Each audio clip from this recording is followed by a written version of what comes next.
You're this perp back with another video, and I just got done watching Fallout Season 1 on Amazon. Man, this series blew me away. Now, going into this, I am not the biggest Fallout fan. I've played the games like a little bit, so, my knowledge on the lore and everything is very vague, you know what I'm saying? But that doesn't take away the enjoyment I had with this series. And I feel like if you are new to Fallout, you don't know anything, I feel like this fills you in on the world perfectly with the world building and whatnot. But we start off this series with a fucking bang, literally. And you see, we get introduced to one of our first main characters, Howard Cooper. He is at his daughter's friend's birthday party when one of the bombs goes off. It cuts into the future, like 200 years into the future. We get introduced to another main character, our main character, Lucy. And Lucy, she is a very kind, loving person.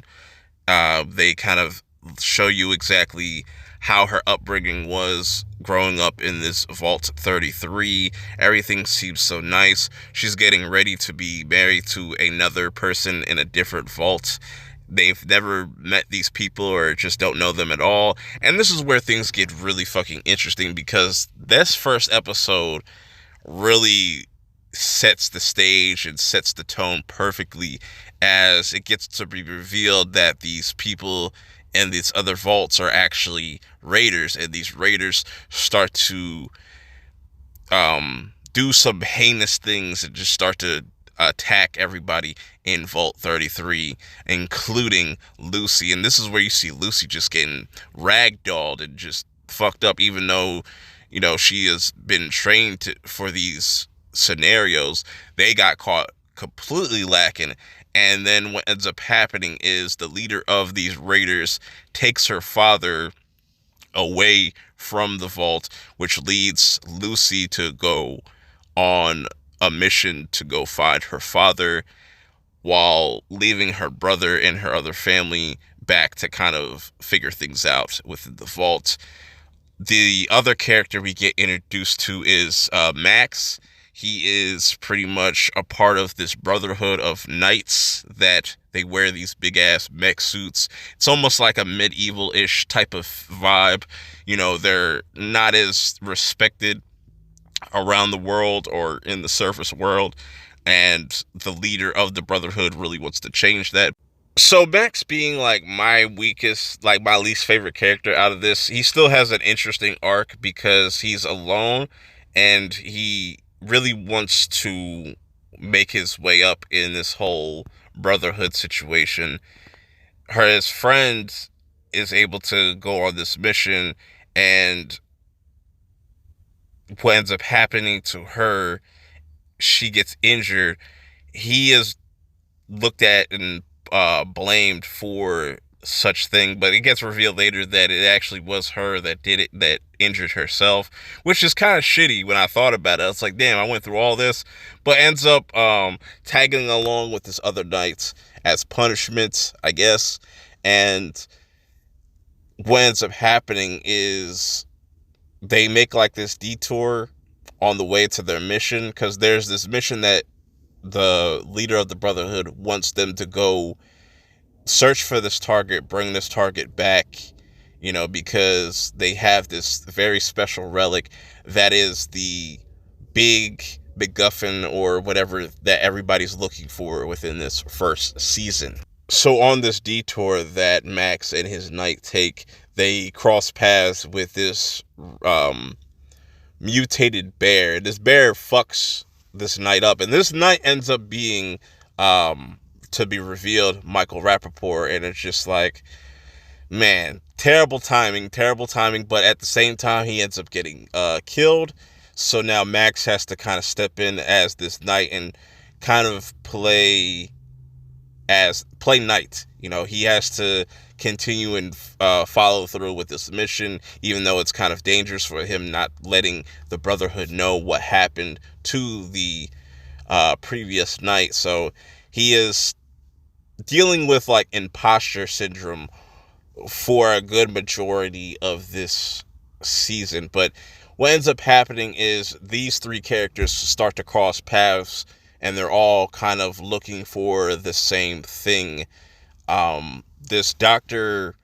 Wilzig, he's the one that everybody's pretty much looking for. He has an item that whoever controls it, said item, can control the entire wasteland. And we don't get the reveal of what Howard Cooper really wants out of all of this until the very end. It has a lot to do with his family, and I really like his character, and he's my favorite personally, just because he just comes off completely badass. He's almost like a zombie like character. He's known as the Ghoul. There's a bunch of these different characters, and how the ghouls kind of factor in to the overall world, and the world building in this whole entire first season is amazing. So if you're not even familiar with anything from Fallout, you're still going to not be completely lost, or it's very easy to follow.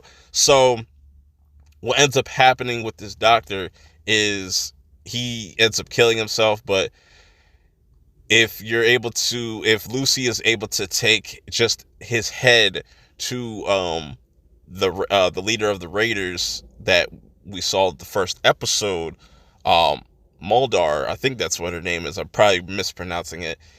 She is a big factor to this, and the person that Lucy is looking for, so she can bring back her father to the vault.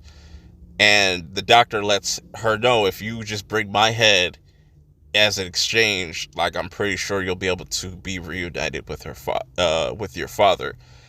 And I really like the different character dynamics that go on in this, because Lucy shares a lot of screen time with Howard, kind of like Howard giving her like a huge crash course on the do's and do nots in the wasteland, and she gets put through the ringer emotionally, physically. Like, man, this was a very physically demanding role, and I really liked this actress. I've seen her in Yellow Jackets, but in this, she's very physical. Like, there's a lot of physicality that's going on in this, and I like her character. She's very charismatic. She's always trying to do the right thing, and it always clashes with Howard's character.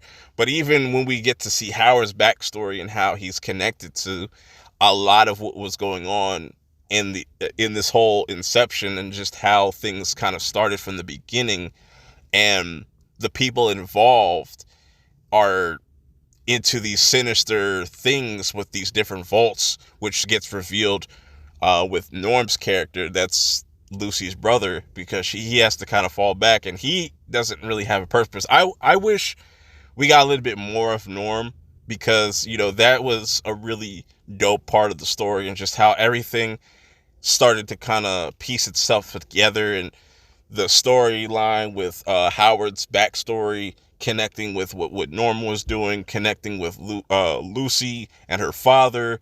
Just everything was really wrapped up very well in this first season, and I definitely expect to see a darker Lucy going into season 2, just because of all the reveals she's got. Her whole reality has completely changed, or how she looks at her father now and just looks at the world is completely different. Overall, this was a really solid season. I really liked how all the storylines interconnected with each other, where at times it seemed like I don't know where this was going. They had this whole cult aspect with that cult episode, man. Those people are so dumb, but I just like all the different things that they introduced within this Fallout series, as far as just the world building, the scale of everything, the practical effects, the violence, the betrayals, and not really knowing what's going to happen next. They do a good job of setting the stage for a second season, as far as where they're going to take Lucy's character, Max's character, what's how we're going to do now, like now that we know his motivations and him looking for his family. Let me know how you guys feel about this first season. Are you a fan of the Fallout series? Did this do this series justice? Are you new to this like I am and just we're enjoying the ride from start to finish? I'm just curious to hear everybody's thoughts, because it definitely seems like this is a banger.